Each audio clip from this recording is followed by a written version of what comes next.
Yesus datang untuk melayani. Dia hadir bukan untuk dilayani. Kita melayani seperti Yesus, dipenuhi dengan hati yang kudus. Melayani Yesus itu anugerah. Melayani bukan mencari nama. Jika ada yang lemah, kuatkanlah. Jika ada yang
usahamu,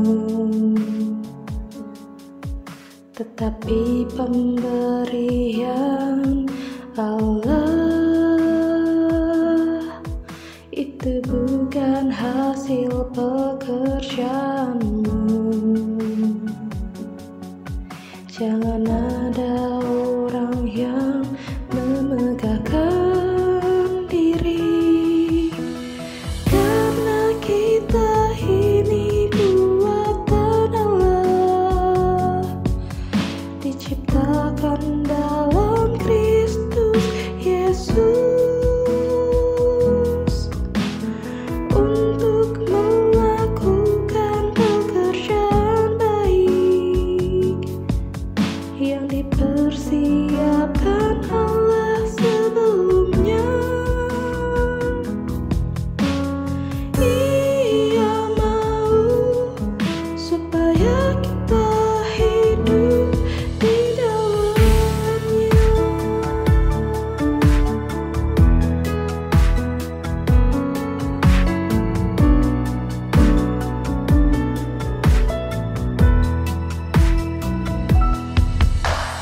Sebab karena kasih karunia,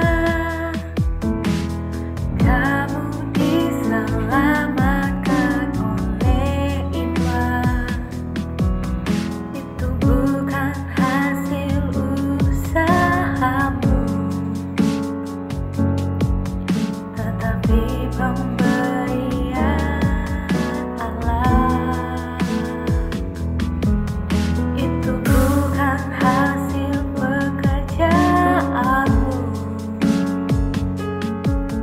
Jangan ada orang yang memegahkan diri, karena kita ini buatan Allah, diciptakan dalam Kristus Yesus untuk melakukan pekerjaan baik yang dipersiapkan Allah sebelumnya. Ia mau supaya kita hidup di dalamnya.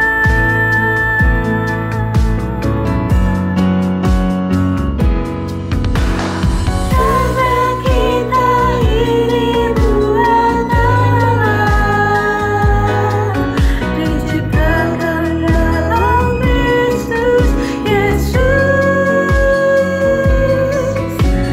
untuk melakukan pekerjaan baik yang dipersiapkan Allah sebelumnya. Ia mau supaya kita hidup di dalamnya.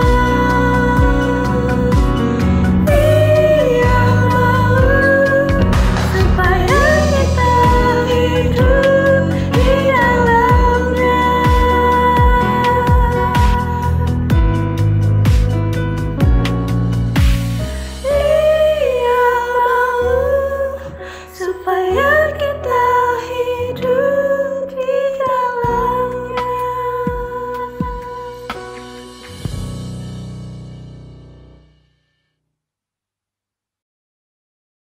Shalom Jemaat Gereja Kristen Jakarta. Gereja memberikan layanan ibadah online bagi jemaat. Lalu apa saja ya yang harus dipersiapkan? Pilihlah jam ibadahmu dan ikuti tepat waktu. Jangan sampai terlambat ya.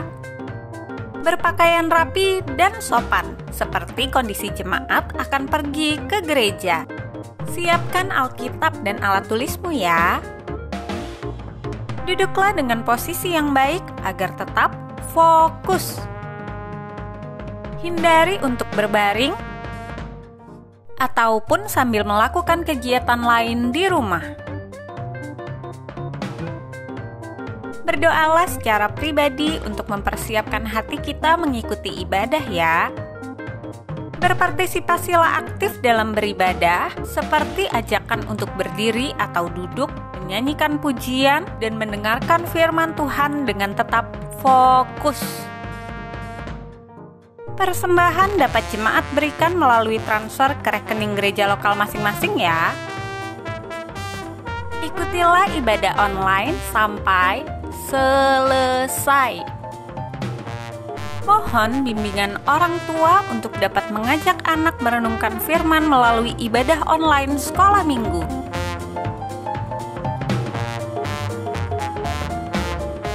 Selamat beribadah, Tuhan Yesus memberkati. Shalom, Bapak Ibu yang terkasih di dalam Tuhan. Selamat bertemu kembali dalam ibadah kita pada pagi hari ini. Selamat menikmati persekutuan yang indah bersama dengan Tuhan.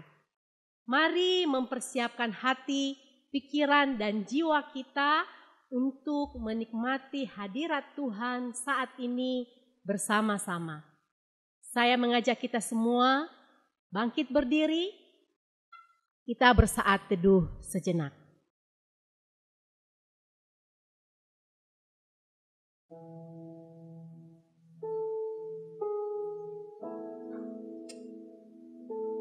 Selesai. Pertolongan kita datangnya dari Tuhan yang menciptakan langit dan bumi, dan yang tak pernah meninggalkan hasil buatan tangannya. Turunlah atas kita sekalian kasih karunia dan damai sejahtera dari Allah Bapa, Putra, dan Roh Kudus. Amin. Bacaan firman pada siang hari ini diambil dari Mazmur 104 ayat 33 sampai dengan 34. Demikian firman Tuhan. Aku hendak menyanyi bagi Tuhan selama aku hidup. Aku hendak bermazmur bagi Allahku selagi aku ada. Biarlah renunganku manis kedengaran kepadanya. Aku hendak bersukacita karena Tuhan.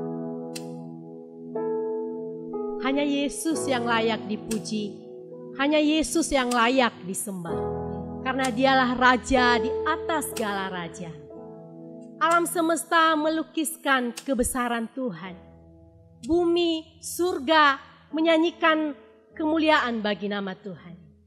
Kita naikkan pujian ini dari hati kita yang paling dalam sebagai pengakuan kepada Tuhan bahwa hanya Dialah Allah yang besar.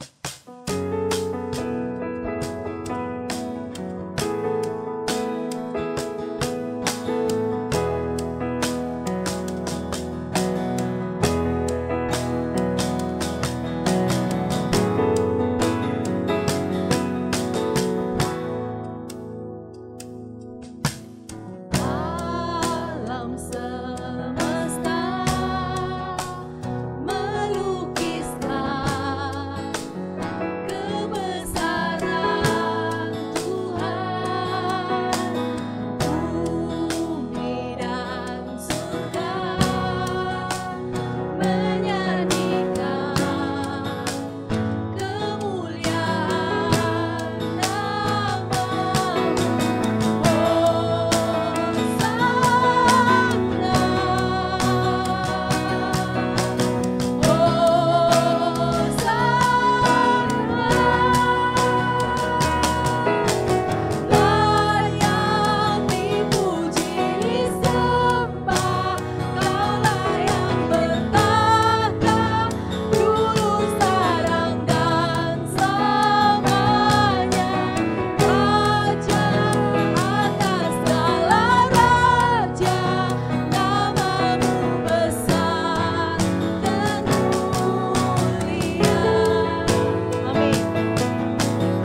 kita yang besar, Tuhan kita yang dahsyat, Tuhan kita yang mulia. Haleluya. Terima kasih Tuhan. Namamu besar, namamu termulia. Tidak ada nama lain selain nama Yesus. Alam semesta melukiskan kebesaran-Mu. Bumi dan surga menyanyikan kemuliaan bagi nama-Mu Tuhan. Dan kami saat ini pun, dengan segala kerendahan hati kami mau memuji, menyembah, mengagungkan nama Tuhan. Segala pujian, syukur, segala hormat, segala kemuliaan kami kembalikan hanya bagi nama Tuhan Yesus saja. Kami bersyukur kalau saat ini kami masih boleh ada sebagaimana kami ada. Semua itu karena anugerah Tuhan. Setiap yang kami nikmati, setiap yang kami terima, setiap yang kami rasakan sampai saat ini, itu semua hanya pemberian-Mu ya Tuhan. Kami bersyukur. Dan kami kembalikan semua untuk hormat bagi nama-Mu. Hadirlah kiranya di tengah-tengah kami, di keluarga kami, di dalam hati kami, supaya kami menikmati hadirat-Mu. Kami menikmati lawatan-Mu Tuhan. Kami menikmati kasih-Mu yang indah. Kami percaya setiap kami yang beribadah hari ini akan menerima berkat yang daripada Tuhan. Bebaskan roh kami, bebaskan jiwa kami untuk terus menyembah dan memuji Engkau. Pimpin ibadah kami Tuhan, dari awal sampai akhirnya, semua berjalan dengan baik. Nama Tuhan dipermuliakan, nama Tuhan ditinggikan. Terpujilah Tuhan, dulu, sekarang, sampai selama-lamanya. Dalam nama Tuhan kami Yesus Kristus, kami berdoa dan mengucap syukur. Amin.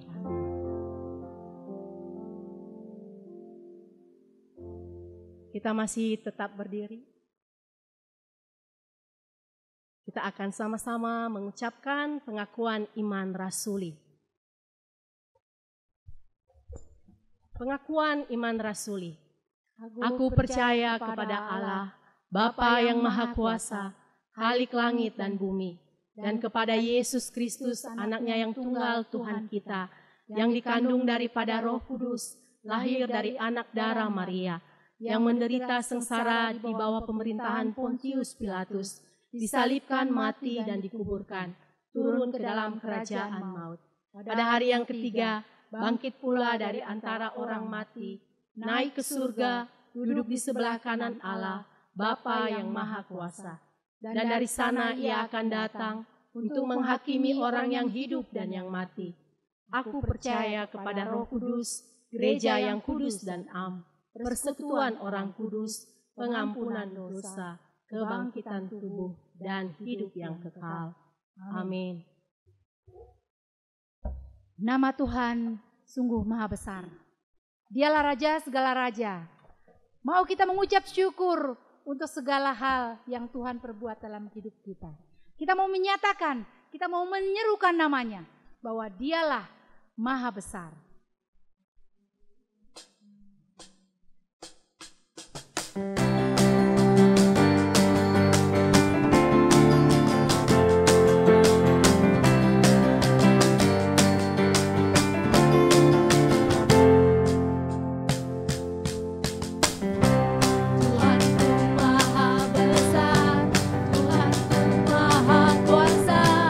Raja segala raja.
Kita akan mendengarkan kebenaran firman Tuhan yang akan disampaikan oleh Guru Injil Mulyani Gule.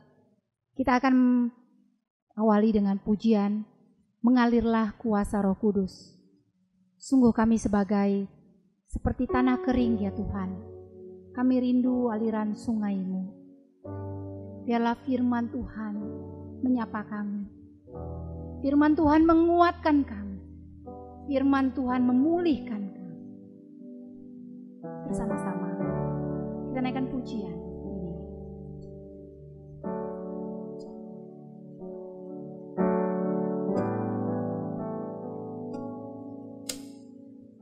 Bagaikan tanah kering yang merindukan air, demikianlah jiwaku haus akan Engkau. Ku rindu selalu hadir-Mu di hidupku,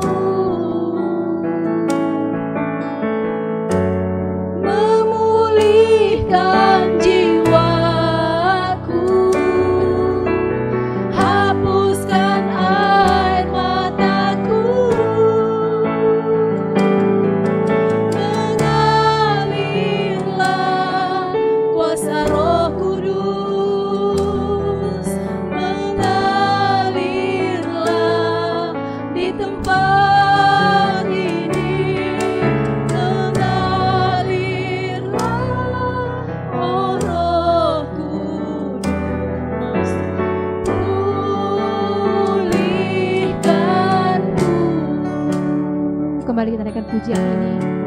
Sungguh bagaikan tanah kering, kami rindukan Engkau. Bagaikan tanah kering yang merindukan air,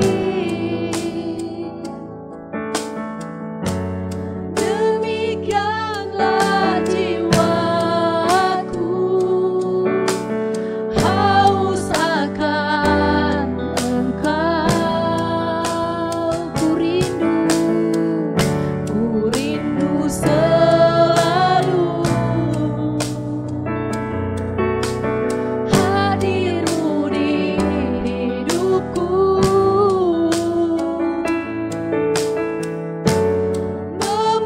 memulihkan jiwaku, hapuskan air mataku, mengalirlah kuasa Roh Kudus, mengalirlah di tempat ini, mengalirlah, oh Roh Kudus, Pulihkanku, pulihkanku, mengalirlah kuasa Roh. mengalirlah kuasa Roh Kudus, mengalirlah di tempat ini, mengalirlah, oh Roh Di hidupku, mengalirlah, mengalirlah, oh Roh pulihkanku, pulihkanku, mengalirlah, mengalirlah, oh Roh pulihkanku. pulihkanku. Kepada hambanya kami persilakan.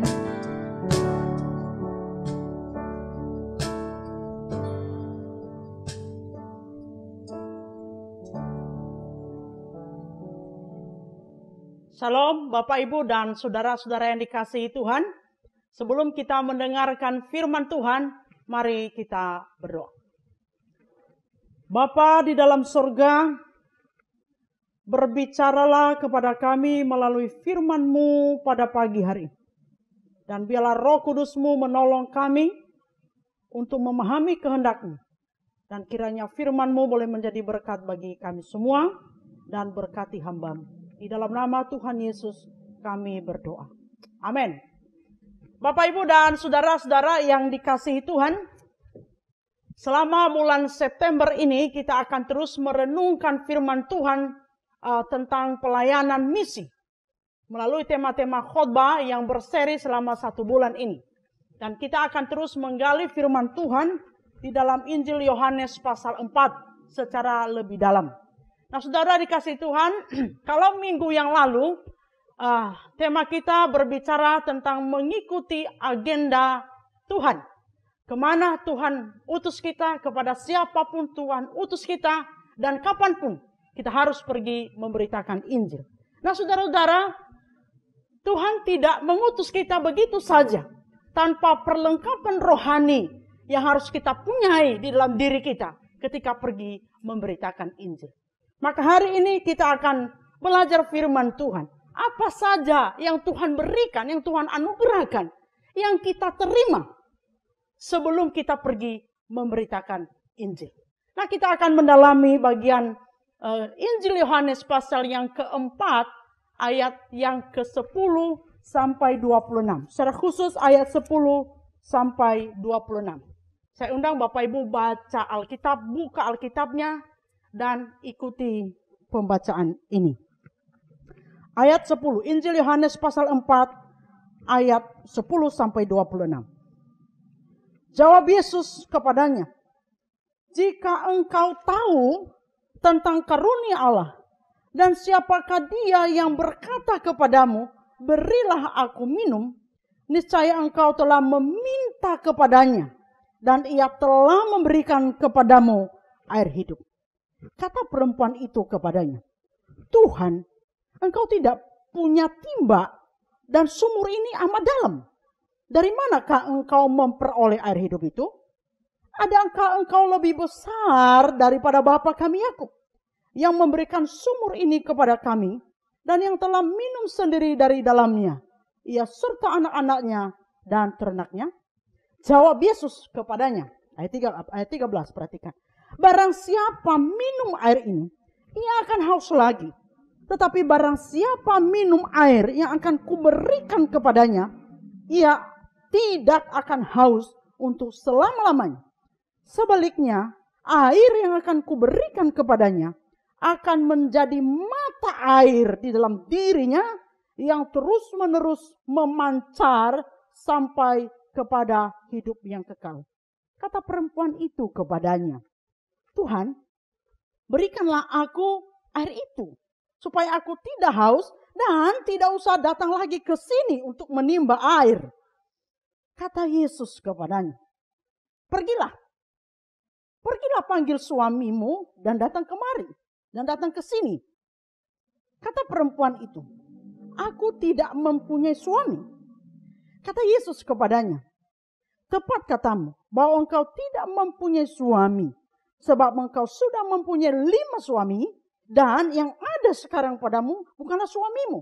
Dalam hal ini engkau berkata benar." Kata perempuan itu kepadanya, "Tuhan, nyata sekarang padaku bahwa engkau seorang nabi. Nenek moyang kami menyembah di atas gunung ini, tetapi kamu katakan bahwa Yerusalemlah tempat orang menyembah." Kata Yesus kepadanya, "Percayalah kepadaku, hai perempuan, saatnya akan tiba bahwa kamu akan menyembah Bapa bukan di gunung ini dan bukan juga di Yerusalem. Kamu menyembah apa yang tidak kamu kenal, kami menyembah apa yang kami kenal, sebab keselamatan datang dari bangsa Yahudi.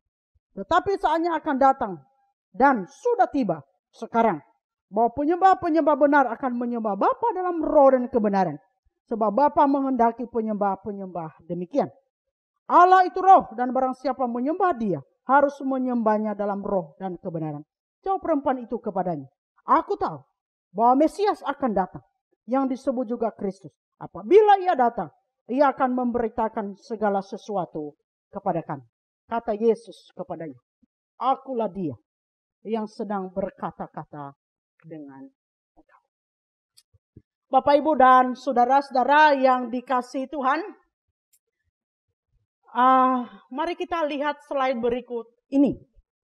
Ada sebuah gambar, saudara, dan gambar ini adalah gambar para pelajar yang ikut demo di depan gedung DPR RI pada tanggal 25 September 2019 yang lalu.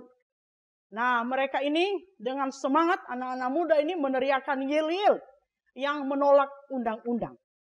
Tetapi saudara, tidak lama kemudian pihak keamanan atau petugas menangkap mereka dan menginterogasi mereka. Ketika ditanya undang-undang apa yang mereka mau tolak.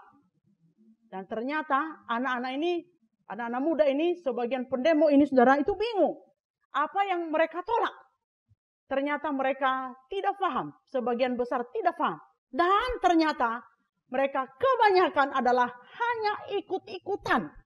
Ikut-ikutan demo. Karena mereka sudah dengar beritanya melalui media sosial. Nah, saudara-saudara yang dikasihi Tuhan, ikut-ikutan. Nah, kata ikut-ikutan pun juga seringkali kita dengar kata-kata ini. Bahkan dalam banyak segi kehidupan kita, kata ikut-ikutan juga sering kita dengar, kita lihat, saudara ya. Termasuk di dalam kita bergereja. Bahkan ketika juga kita pelayanan. Saudara, banyak yang sebenarnya juga tidak begitu paham apa makna yang sedang dikerjakan. Tetapi ikut karena hanya ikut-ikutan. Ada banyak juga orang yang sudah berKTP Kristen hanya karena sudah berKTP Kristen. Lalu kemudian ikutan untuk memberitakan Injil. Padahal Injil yang dia beritakan sendiri belum dia pahami dan belum dia alami dengan benar. Saudara yang dikasihi Tuhan, pelayanan misi adalah sebuah pelayanan membagikan kasih Allah kepada mereka yang belum menerima, belum mengalami kasih Kristus dengan sungguh-sungguh. Nah, persoalannya adalah ada banyak orang yang pergi membagikan kasih Kristus tanpa ia sendiri telah menerima dan mengalami pemberian Allah yang istimewa itu di dalam dirinya sendiri. Dari awal saya sudah sampaikan tadi bahwa ketika kita memberitakan Injil, kita juga harus siap secara rohani. Kita harus juga sudah mengalaminya terlebih dahulu. Dan itu adalah bukan pemberian manusia, tetapi pemberian dari Allah. Nah, saudara, itulah sebabnya pada pagi hari ini kita akan belajar beberapa hal penting. Dan sebelum saya uraikan apa pemberian itu, ada 2 poin yang perlu saya ingatkan di dalam khotbah ini. Yang pertama, saudara, bahwa pemberitaan Injil, ini supaya tidak terjadi dikotomi atau salah paham ya. Pemberitaan Injil atau bermisi itu adalah tugas semua orang. Bukan hanya tugas pendeta, bukan hanya tugas para penginjil, atau bukan hanya tugas sekelompok orang yang biasanya diutus pergi ke tempat tertentu. Saudara. Tugas pemberitaan Injil adalah tugas semua murid Kristus. Yang sudah disebut murid Kristus, dia punya tugas yang tidak bisa ditawar, yaitu harus memberitakan Injil. Yang kedua yang perlu saya tegaskan sebelum kita bahas yang lain adalah tugas pemberitaan Injil harus dilaksanakan. Tidak boleh tidak. Dan tidak bisa ditawar dan tidak bisa ditolak. Amin, Bapak Ibu ya. Baik, kita akan merenungkan beberapa hal. Apa yang harus kita terima. Apa yang harus kita alami. Sebelum kita atau seseorang pergi memberitakan Injil. Atau sebelum seseorang bermisi. Nah, saudara, berdasarkan bagian ini maka yang pertama adalah yang harus kita terima, yang harus kita alami. Dan pemberian Allah yang pertama ialah ia atau kita harus menerima air hidup. Ayat 13 sampai dengan ayat yang ke-14. Kita harus menerima air hidup. Saudara, kita semua mungkin sudah juga berkali-kali membaca bagian ini, saudara. Seorang wanita Samaria yang pergi ke sumur. Ya, kita lihat di bagian ini. Seorang perempuan Samaria itu pergi ke sumur untuk mengambil air. Nah, kita mengetahui bahwa air adalah kebutuhan manusia yang sangat penting di dalam tubuh manusia. Karena tubuh manusia ini, dari seluruh tubuh manusia ini, sebenarnya cairan lebih besar, lebih banyak daripada yang lain. Kalau untuk orang dewasa, itu 60% dari berat tubuh kita itu adalah cairan. Dan kalau untuk anak-anak, itu 80% berat tubuhnya itu muatannya cairan. Baru yang lain-lainnya, saudara. Nah, saudara, secara khusus di Timur Tengah, air adalah kebutuhan yang sangat penting. Mengapa, saudara? Karena seperti kita ketahui bahwa di Timur Tengah curah hujan itu sangat sedikit. Nah, waktu kami pergi berkunjung ke Mesir, kami mendapatkan satu informasi bahwa di Mesir itu curah hujan itu sangat sedikit. Di wilayah Timur Tengah itu bahkan bisa hanya 2 kali dalam setahun. Oleh sebab itu, di Timur Tengah itu sumber air atau sumur, saudara, itu sangat menjadi tempat yang sangat penting bagi mereka. Secara khusus bagi orang Samaria, saudara, sumur bukan hanya bicara soal kebutuhan air bagi kehidupan mereka, tetapi juga sumur Yakub yang tempat di mana mereka berbincang-bincang, tempat perempuan Samaria ini berbincang-bincang dengan Yesus, adalah merupakan tempat yang sangat historis bagi mereka. Sumur Yakub itu juga menandakan bahwa mereka adalah juga keturunan Israel, walaupun kemudian nanti mereka sudah bercampur dengan bangsa lain. Nah, saudara yang dikasihi Tuhan, demikian halnya dengan perempuan ini. Ia datang ke sumur ini tidak hanya untuk mendapatkan air bagi kehidupannya, tetapi juga ia begitu bangga dengan sumur itu. Sehingga dia berkata dalam ayat 12, akankah engkau lebih besar, adakah engkau lebih besar dari bapa kami Yakub yang memberikan sumur ini kepada kami. Nah, saudara yang dikasihi Tuhan, kenapa perempuan Samaria menanyakan hal itu kepada Yesus? Sebab Tuhan Yesus menawarkan dia air hidup. Dalam ayat yang ke-10 dikatakan, jikalau engkau tahu tentang karunia Allah dan siapakah dia yang berkata kepadamu, berilah aku minum, niscaya engkau telah meminta kepadanya. Dan ia telah memberikannya, dan ia telah memberikan kepadamu air hidup. Saudara, air hidup. Itu yang ditawarkan Yesus kepada perempuan Samaria. Nah, air hidup yang ditawarkan Yesus ini adalah air yang membuat orang tidak akan haus untuk selama-lamanya. Sebab air hidup itu, Tuhan Yesus katakan, akan menjadi mata air yang terus memancar di dalam dirinya sampai bahkan kepada kehidupan yang kekal. Nah, saudara yang dikasihi Tuhan, air hidup apakah yang dimaksud oleh Tuhan Yesus pada bagian ini? Kalau kita membaca Injil Yohanes pasal 7 ayat ke-37 sampai 39a, maka jelas sekali air hidup yang dimaksud di sini itu merujuk kepada Roh Kudus. Mari kita buka Yohanes 7 ayat 37 sampai 39a. Buka Alkitabnya masing-masing di rumah. Air sumber hidup. Dan pada hari terakhir, yaitu pada puncak perayaan itu, Yesus berdiri dan berseru, barang siapa haus, baiklah ia datang kepadaku dan minum. Barang siapa percaya kepadaku, seperti yang dikatakan oleh kitab suci, dari dalam hatinya akan mengalir aliran-aliran air hidup. Yang dimaksudnya ialah roh yang akan diterima oleh mereka yang percaya kepadanya. Nah, jemaat yang dikasihi Tuhan, pertanyaannya berikutnya adalah mengapa yang terlebih dahulu ditawarkan oleh Tuhan Yesus kepada perempuan Samaria ini adalah supaya dia menerima air hidup, yaitu Roh Kudus. Mengapa, saudara? Karena Roh Kudus itulah, ketika Roh Kudus sudah bertata dalam hidup seseorang, Maka Roh Kudus itulah yang akan meneguhkan hati seseorang, meyakinkan seseorang untuk percaya sungguh-sungguh bahwa Yesus Kristus, Sang Mesias itulah Juru Selamat satu-satunya.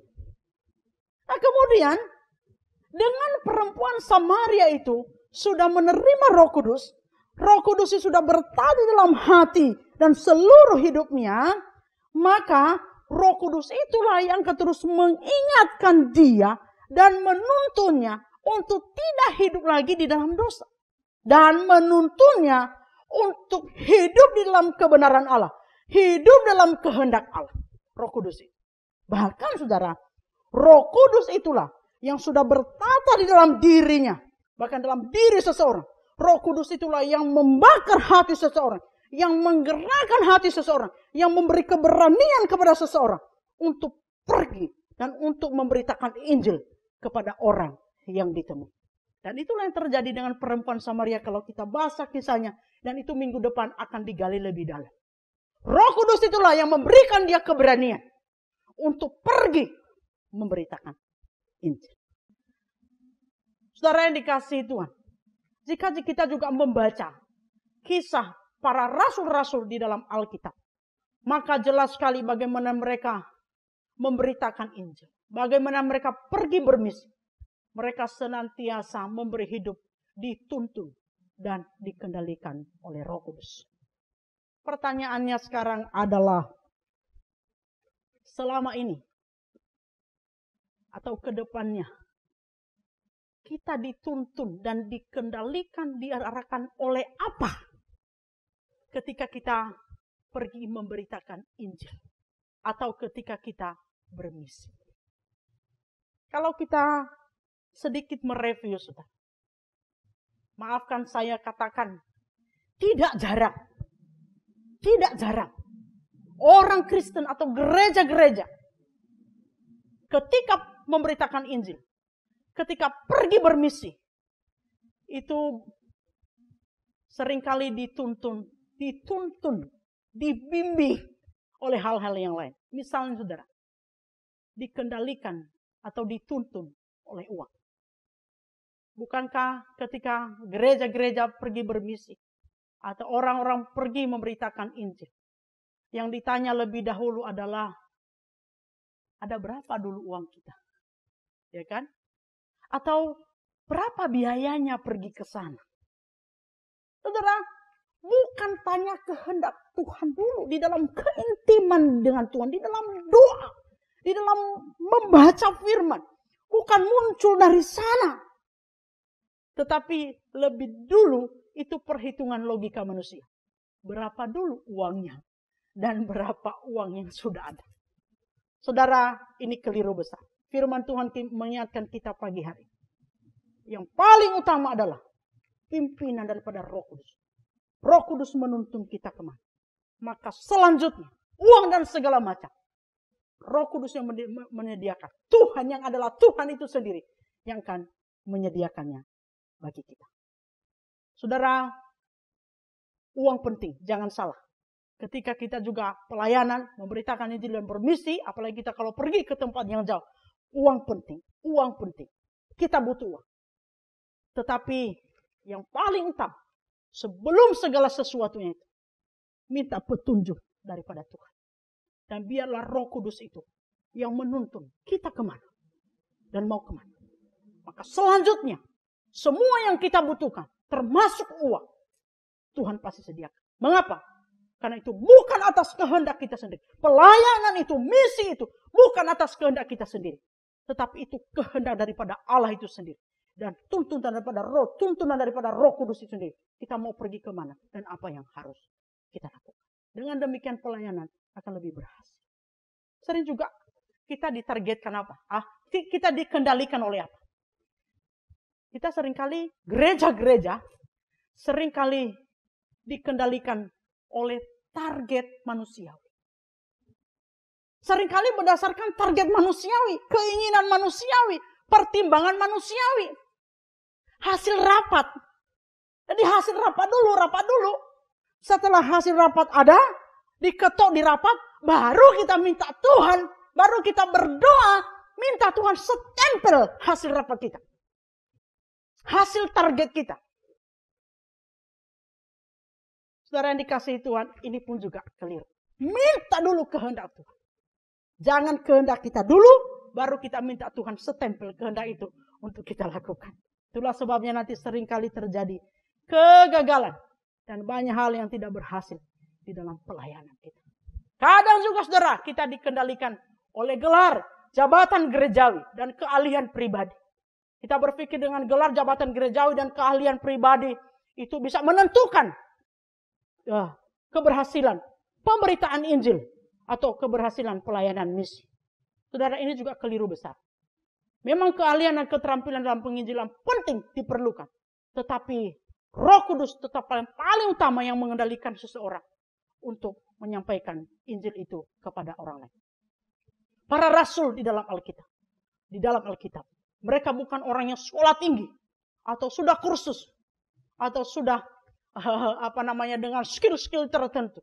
Mereka hanya dikendalikan oleh Roh Kudus dan mereka memberi diri, dipimpin oleh Roh Allah itu, dan mereka pergi memberitakan ini. Dan kita lihat bagaimana hasil pelayanan para rasul begitu berkembang luar biasa, karena bukan berdasarkan kehendak manusia, bukan berdasarkan kehendak yang lain. Mereka hanya satu-satunya dikendalikan oleh Roh Allah. Saudara, pertanyaannya berikutnya adalah, sudahkah kita menerima Roh Kudus dalam hidup kita? Sudahkah Roh Kudus itu betul-betul mengendalikan hidup kita di dalam pelayanan ini, di dalam kerinduan kita memberitakan Injil? Nah saudara, demikian juga dengan perempuan Samaria ini. Setelah dia menerima air hidup itu, ketika Yesus berkata, "Akulah Mesias itu." Dan dia menjadi percaya, walaupun tidak ditulis langsung di sini. Tetapi kita melihat reaksinya luar biasa. Ketika air hidup itu, Roh Kudus itu telah menyegarkan jiwanya. Dan percaya dan melihat dan percaya kepada Mesias itu, bahwa dia adalah Tuhan dan Juru Selamat yang sudah ditunggu-tunggu mereka. Maka saudara, perempuan itu oleh Roh Kudus menggerakkan hatinya, memberikan dia keberanian untuk pergi memberitakan Injil. Walaupun tadinya dia merasa diri sebagai seorang yang berdosa, dia seorang yang malu, seorang yang merasa tidak layak. Tetapi kemudian sekarang dia berani dan dia pergi untuk memberitakan Injil, memanggil orang-orang di sekitar itu untuk percaya dan datang kepada Yesus. Saudara yang dikasihi Tuhan, itu bukan strategi daripada perempuan Samaria, tetapi itu strategi dan kehendak daripada Roh Kudus itu sendiri. Saudara, mungkin sebagian dari kita pernah mendengar seorang pendeta bernama Pendeta Petrus Octavianus. Nah, di Jawa Timur atau secara khusus di Malang ada 3 orang pendeta bernama Petrus, saudara, yang sangat dihormati dan sangat dikenal. Yang pertama, Peter Wongso di STT Saat. Yang kedua, Petrus Pamuji di STT Aletea. Dan Pendeta Petrus Octavianus di I3 Batu Malang. Nah saudara, Bapak Pendeta Petrus Octavianus adalah seorang yang sangat dipakai Tuhan luar biasa. Tetapi tahukah saudara, di dalam bukunya yang berjudul Hidupku Hanya oleh Anugerah Tuhan, beliau dengan berani memaparkan di sana dan bersaksi di sana bahwa di mula-mula pelayanannya, tahun-tahun awal pelayanannya, sesungguhnya dia belum sungguh-sungguh percaya kepada Kristus, belum sungguh-sungguh intim dengan Tuhan, belum sungguh-sungguh memberi hidup dipimpin oleh Roh Allah. Baru kemudian di satu kesempatan KKR, di mana beliau hadir di situ. Beberapa hari KKR itu, sesungguhnya firman itu berbicara kepadanya begitu keras. Beberapa hari dia keraskan hatinya. Dia berpikir begini, aku ini pendeta dan sudah pelayanan di mana-mana. Bagaimana aku harus mengatakan bahwa saya percaya kepada Yesus sebagai Tuhan dan Juru Selamat. Saudara, pada hari yang terakhir, saudara, akhirnya benar-benar firman Tuhan itu dan Roh Kudus begitu keras untuk mendorongnya, untuk meneguhkan hatinya. Dan akhirnya saudara, dia berdiri dan mengakui. Dan baru menyadari. Dan meminta Tuhan menolongnya. Dan percaya. Mulai dari itu dia sungguh-sungguh percaya bahwa Yesus adalah Tuhan. Dan hidupnya harus dikendalikan oleh Allah. Di situ dia tulis, saya sungguh-sungguh pertama kali bertobat. Menangis karena dosaku. Waktu saya sungguh-sungguh disadarkan bahwa manusia lama saya sudah mati di dalam dosa. Tanpa ragu-ragu, saya memohon ampun kepada Tuhan. Saudara, sebagaimana kita ketahui bersama. Setelah itu terjadi titik balik yang luar biasa di dalam pelayanan hambanya. Dan di dalam buku itu diceritakan luar biasa. Saudara. Kalau Anda membacanya, Anda bisa menangis dan Anda bisa tertawa. Dan luar biasa. Di dalam sejak titik balik itu, dia sungguh-sungguh percaya kepada Yesus sebagai Tuhan. Dan itu betul-betul Tuhan yang dia layani. Dan dia memberi dirinya dipimpin oleh Roh Allah. Maka sejak itu, pelayanan hambanya, Pendeta Petrus Octavianus, begitu luar biasa. Dipakai oleh Tuhan, hidupnya dipakai oleh Tuhan. Kita tahu beliau mendirikan YPPI. Yang pada masanya itu lembaga penginjilan yang luar biasa dipakai Tuhan. Bahkan sampai hari ini. Beliau mendirikan STTI 3. Bahkan setelah itu kemudian dia dipakai Tuhan untuk memberitakan Injil ke berbagai negara. Bahkan sampai hari ini, walaupun beliau sudah dipanggil Tuhan, tetapi generasi penerus, bahkan lembaga-lembaga yang sudah didirikan, terus dipakai Tuhan untuk memberitakan Injilnya. Bapak, Ibu, dan saudara-saudara yang dikasihi Tuhan. Apa yang harus kita terima berikutnya? Sebagai perlengkapan untuk kita pergi memberitakan Injil. Kalau yang pertama tadi kita harus menerima air hidup. Dan yang kedua kita harus menerima pengampunan dari Allah. Nah, menarik sekali saudara kalau kita membaca tanya jawab antara Yesus dan perempuan Samaria ini. Di bagian ini saudara. Dalam ayat 15, wanita itu berkata kepada Yesus, Tuhan berikan aku air itu supaya aku tidak haus dan tidak usah datang lagi ke sini untuk menimba air.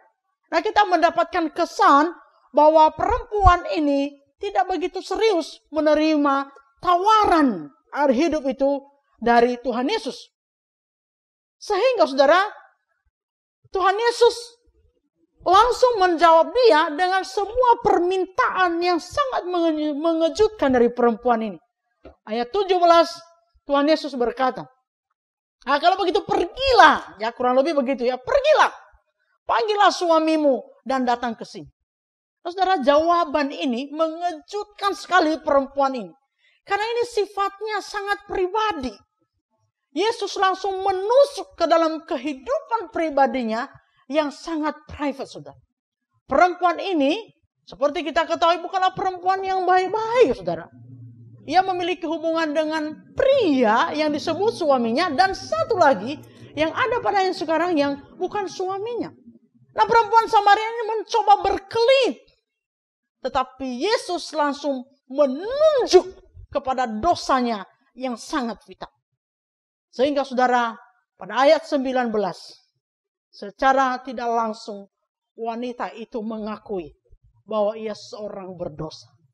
Sehingga ia berkata, Tuhan, nyata sekarang padaku bahwa engkau adalah seorang nabi. Nah, sebenarnya kalau kita lihat ini, sebenarnya jauh sebelumnya perempuan itu sebenarnya sudah tahu bahwa dia itu seorang berdosa. Dia tahu bahwa apa yang dilakukannya itu adalah dosa. Bahkan bukan hanya sekedar dosa, tetapi juga aib bagi dirinya sendiri.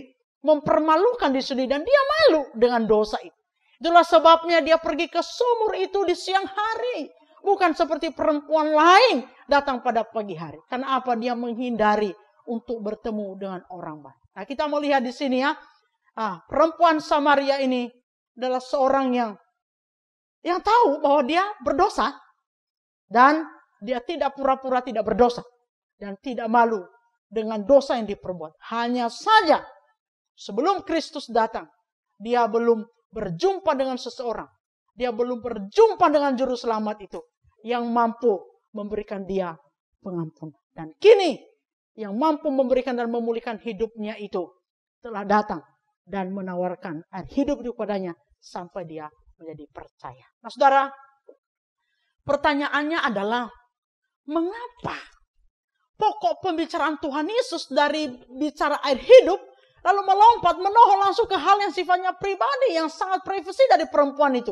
Yaitu membongkar habis tentang dosa perempuan Samaria itu. Saudara, karena jawabannya adalah karena perempuan Samaria itu masih berkelit. Tadinya masih berkelit menerima air hidup itu. Padahal Tuhan tahu bahwa air hidup adalah kebutuhan yang sangat mendasar bagi hidupnya. Nah, Bapak, Ibu, dan saudara-saudara yang dikasihi Tuhan, menyadari dosa. Perhatikan, menyadari dosa. Mengakui dosa. Dan kemudian menerima dan mengalami pengampunan Allah adalah syarat utama bagi seseorang yang pergi memberitakan Injil. Bagi seorang murid Kristus yang bermisi. Dia harus sadar lebih dahulu. Dia harus menyadari dosanya lebih dahulu di hadapan Tuhan. Dan dia harus mengalami pengampunan lebih dahulu dari Tuhan. Sehingga pelayanan yang dilakukan itu bukan membicarakan hal yang sia-sia. Tetapi dia membicarakan apa yang sudah dia alami. Apa yang sudah dia percaya. Dan apa yang sudah dia rasakan. Jika seseorang pergi memberitakan Injil. Atau memberitakan Injil. Dan pergi bermisi. Tetapi dia masih memelihara dosa dalam hidup. Dia belum mengakui segala dosanya dan belum mengalami pengampunan dari Allah. Maka sesungguhnya apa yang diberitakan, apa yang dibicarakan adalah hanya sesuatu yang sia-sia. Dan itu menyakiti hati Allah. Saudara, pada tahun 1997 yang lalu ada sebuah film diproduksi saudara dengan judul Apostle. Film ini saudara bercerita tentang seorang pria bernama Sonny. Nah, kalau ada yang bernama Sonny yang mendengarkan khotbah ini bukan Sonny Anda, tetapi tokoh di dalam film ini, saudara ya. Nah, Sonny adalah seorang yang begitu giat memberitakan Injil. Nah, suatu ketika di dalam jalan tol, dalam perjalanan mereka dengan ibunya, itu terjadi tabrakan yang beruntun dan luar biasa, saudara. Dan dia melihat ada seorang yang sekarat, sangat sekarat di dalam mobil dan berada di belakang setir. Nah, kemudian Sonny pergi turun pergi cepat-cepat untuk mendapatkan pria itu. Dan dia itu berbisik di telinga pria itu, menuntun pria itu. Karena dia lihat sudah sangat sekarat, dia menuntun pria itu, dia membisikkan di telinganya. Supaya pria itu menerima Tuhan Yesus sebagai Tuhan dan Juru Selamat. Nah, itu para polisi tarik dia, tetapi dia bilang, tunggu dulu, saya mau yakinkan pria ini untuk menerima Yesus sebagai Tuhan dan Juru Selamatnya. Lalu kemudian setelah itu dia yakinkan pria itu menerima Yesus sebagai Tuhan Juru Selamat. Kemudian Sonny ini kembali ke mobil dan dia berkata kepada ibunya, Mama, saya sudah berhasil memberitakan Injil kepada orang yang sedang sekarat itu. Saudara, Sonny adalah seorang yang begitu bersemangat memimpin kebaktian kebangunan rohani. Bahkan di jalanan pun dia lakukan. Waktunya bahkan banyak dihabiskan di pinggir jalan untuk memberitakan Injil. Namun sayang sekali saudara, di balik itu, di balik misi yang menggebu-gebu, ternyata Sonny itu hidup di dalam dosa perzinahan dengan beberapa perempuan. Dan saudara, istrinya tidak tahan dengan perbuatan Sonny dan akhirnya dia menggugat cerai suaminya itu. Bahkan mungkin juga istrinya, karena dia melihat suaminya begitu, istrinya pun juga selingkuh dengan pria lain. Dan ketika suatu saat Sonny ini melihat itu, dan kemudian dia datangin itu selingkuhan daripada istrinya itu, kemudian dia pukul saudara sampai pria itu atau laki-laki itu meninggal. Nah, kemudian ketika kejadian itu selesai, Sony pergi melarikan diri ke sebuah kota yang lain dan dia mencoba membuat identitas yang baru untuk mengelabui apa yang sudah terjadi, saudara. Lalu kemudian dia memulai kehidupannya di sebuah kota itu. Dan kemudian di sebuah kota yang baru dia tempati itu dia mendirikan gereja. Dan dia mulai lagi pelayanannya, pelayanan misinya. Namun saudara, Sony seorang pemberita Injil ini. Tetapi dia juga seorang yang sangat emosional di dalam karakternya. Di kota yang baru itu. Dia suatu ketika itu berantem dengan seorang pemuda. Berantem dengan keras dengan seorang pemuda. Sampai akhirnya polisi itu menangkap dia. Nah, setelah digali siapa Sony. Nah, ternyata dia punya masa lalu. Bahkan dia pernah membunuh seseorang. Dan itu terbongkar. Dan akhirnya Sony dipenjara. Saudara yang dikasihi Tuhan. Seorang pemberita Injil. Seorang yang bermisi. Seorang yang melayani Tuhan. Seorang yang memuridkan orang lain. Haruslah seorang yang sudah mengakui dosanya di hadapan Tuhan. Seorang yang sadar bahwa dia adalah seorang yang berdosa. Seorang yang berani mengakui dosanya di hadapan Tuhan. Dan seorang yang telah menerima pengampunan dari Allah. Dan seorang yang telah memberikan hidupnya untuk sungguh-sungguh dituntun oleh Allah. Untuk hidup benar di dalam Allah. Menyadari, mengakui, dan menerima pengampunan dari Kristus. Sehingga setiap pelayanan yang dilakukan itu diberkati oleh Tuhan. Nah, bagaimana seseorang, saudara? Bagaimana seseorang yang sudah dalam Kristus selalu peka dan menyadari keberdosaan. Dan selalu berani mengakuinya di hadapan Tuhan. Dan selalu berani memohon belas kasihan Tuhan. Pengampunan dari Tuhan. Hanya jika kita selalu membiarkan diri kita ini. Membiarkan hidup dan seluruhnya ini dipimpin oleh Roh Kudus. Sehingga setiap yang kita kerjakan itu berdasarkan kasih karunia Tuhan. Pimpinan daripada Tuhan. Dan hati yang bersih, hati yang murni di hadapan Tuhan. Sehingga setiap apa yang kita lakukan, setiap penginjilan, setiap misi, setiap pelayanan yang kita lakukan, itu diberkati oleh Tuhan. Amin Bapak Ibu. Saudara yang dikasihi Tuhan, sekali lagi, setiap orang Kristen atau semuanya kita dipanggil untuk bermisi dan memberitakan Injil. Namun sebelumnya kita harus menerima dan mengalami hal ini dari Allah. Yang pertama, kita harus menerima air hidup. Dan yang kedua, kita harus menerima pengampunan dari Allah. Sehingga kita semua dapat melayani Dia dengan benar. Dan kita melayani Dia dengan segala kebenaran. Tuhan menolong kita semua. Amin. Mari kita berdoa. Ya Tuhan, kami telah mendengarkan firman. Dan biarlah Roh Kudus-Mu yang menolong kami. Untuk mengenal dan peka akan kehendak Allah dalam hidup kami. Bila firman Tuhan ini berbicara lebih jauh lagi di dalam hati kami. Sehingga firman Tuhan ini meneguhkan hati kami. Dan juga memulihkan hidup kami.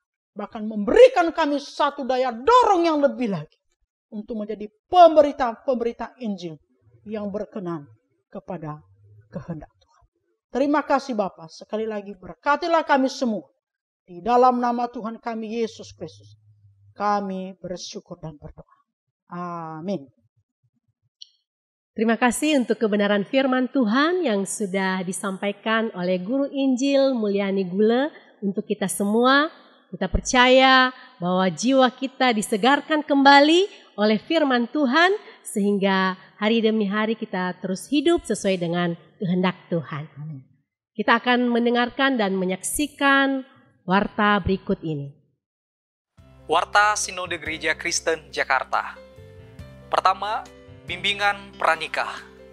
Kelas bimbingan pranikah Sinode Gereja Kristen Jakarta periode ke-18 akan diadakan pada hari Selasa, 15 September 2020, pukul 19 WIB dengan tema Keunikan Pernikahan Kristen.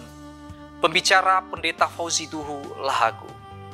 Pertemuan kelas BPN akan dilangsungkan secara virtual melalui Zoom meeting. Syarat dan ketentuan bagi calon pasutri yang akan melangsungkan pemberkatan nikah kudus di Gereja Kristen Jakarta dapat dilihat melalui akun Instagram Sinode GKJ, Sinode Gereja Kristen Jakarta. Kedua, kelas SMK Saya Murid Kristus. Kelas SMK 2 akan diadakan pada hari Kamis 17 September 2020 pukul 19 WIB dengan tema Membangun Gambar Diri yang Alkitabiah. Peserta room pertama dilayani oleh Guru Injil Frans Pasaribu dan peserta room kedua dilayani oleh Guru Injil Mulyani Gule. Kiranya seluruh peserta SMK 2 dapat mempersiapkan diri dan tepat waktu. Ketiga, Departemen Misi Sinode Gereja Kristen Jakarta mengadakan pembinaan misi untuk guru sekolah minggu pada tanggal 15 September 2020. Pembinaan misi ini untuk anak-anak muda pada tanggal 22 September 2020 dan pembinaan misi untuk seluruh jemaat, aktivis, dan hamba Tuhan Gereja Kristen Jakarta pada tanggal 29 September 2020. Seluruh pembinaan misi akan diadakan melalui Zoominar. Pendaftaran seluruh Zoominar tersebut dapat melalui scan barcode yang terlampir di dalam brosur-brosur yang ditayangkan. Catat tanggal dan waktunya dan jangan lewatkan pembinaan-pembinaan tersebut. Demikianlah info Sinode Gereja Kristen Jakarta hari ini. Terima kasih atas perhatian Bapak, Ibu, dan Saudara sekalian. Tuhan Yesus memberkati.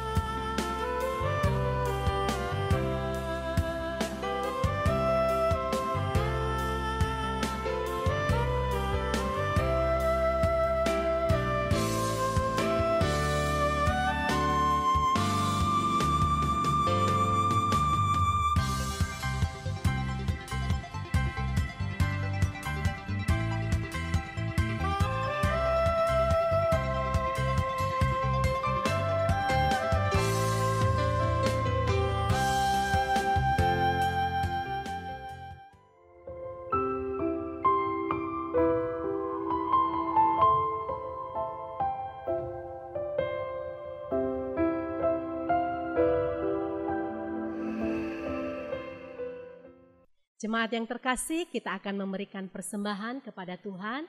Persembahan dapat ditransfer melalui rekening gereja lokal masing-masing atau bisa melalui scan barcode di layar berikut ini. Tuhan punya cara untuk menolong kita. Dalam apapun yang kita hadapi, permasalahan apapun, tetap percaya bahwa Tuhan selalu punya cara untuk menolong kita.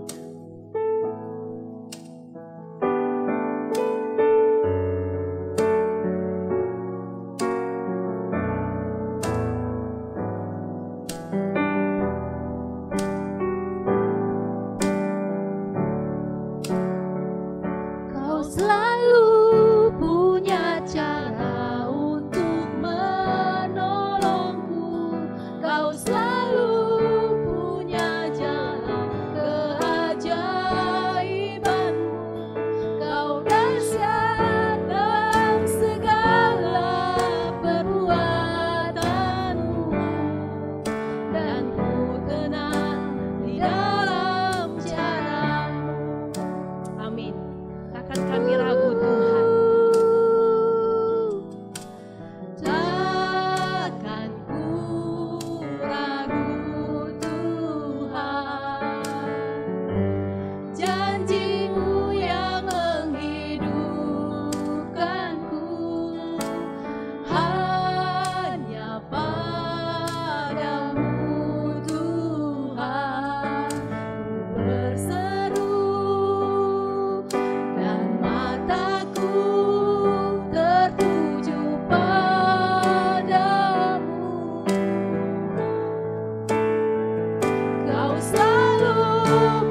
tenang di dalam caramu, dan ku tenang di dalam caramu. Mari bersama kita bersatu dalam doa. Sungguh kami mengucap syukur ya Bapa, karena kami mempunyai Engkau yang sungguh mengasihi kami. Engkau yang memberikan anugerah penyertaan-Mu kepada setiap kami hari lepas hari. Terima kasih Bapa untuk curahan berkat-Mu, pemeliharaan-Mu untuk setiap kami Bapa. Terlebih pada siang hari ini Bapa, kami dapat bersekutu menyembah-Mu Tuhan dan mendengarkan kebenaran firman-Mu Tuhan. Biarlah Kau pimpin setiap kami, langkah hidup kami Bapa. Apapun yang kami perbuat seturut dengan firman-Mu. Pada siang hari ini juga Bapa, kami mempersembahkan persembahan untuk Kau pakai dalam rumah-Mu ya Tuhan. Engkau kuduskan, Kau layakkan persembahan kami ya Bapa. Biarlah menjadi persembahan yang hidup, yang berkenan bagi-Mu Bapa. Terlebih kami mau menyerahkan seluruh hidup kami kepadamu. Engkau pakai hidup kami untuk kemuliaan nama Tuhan. Ampuni salah dosa kami Bapa, biar kami terus layak di hadapan-Mu. Pimpin kami, usaha pekerjaan kami, studi kami, aktivitas apapun yang kami lakukan ya Bapa, biarlah berkenan kepadamu.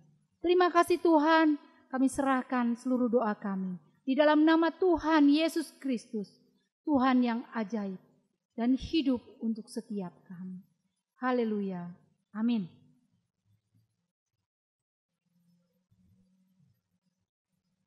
Kita akan mengakhiri ibadah kita pada siang hari ini. Saya mengundang kembali setiap kita untuk kita bangkit berdiri. Kita akan menaikkan pujian doksologi. Doa berkat akan disampaikan oleh Bapak Pendeta Fauzi Duhu Lahogu. Lalu kita akan iringi pujian dengan amin.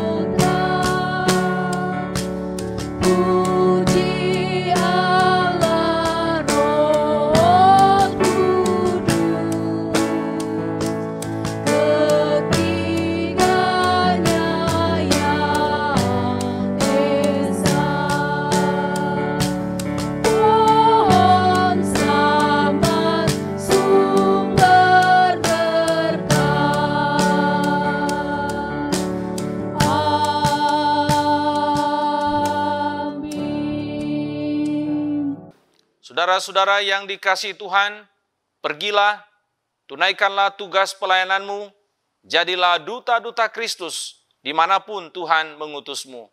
Arahkanlah hatimu kepada Tuhan dan terimalah berkat-Nya. Tuhan memberkati engkau dan melindungi engkau. Tuhan menyinari engkau dengan wajah-Nya dan memberi engkau kasih karunia-Nya. Tuhan menghadapkan wajah-Nya kepadamu dan memberi engkau damai sejahtera-Nya dari sekarang sampai selama-lamanya.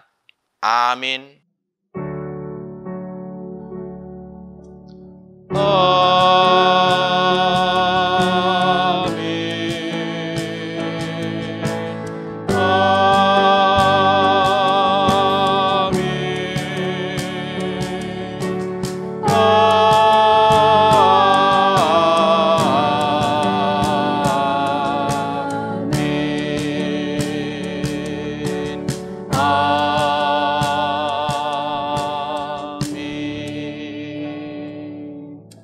Jemaat duduk kembali, kita masuk dalam saat teduh, ibadah hari ini selesai, Tuhan Yesus memberkati kita semua.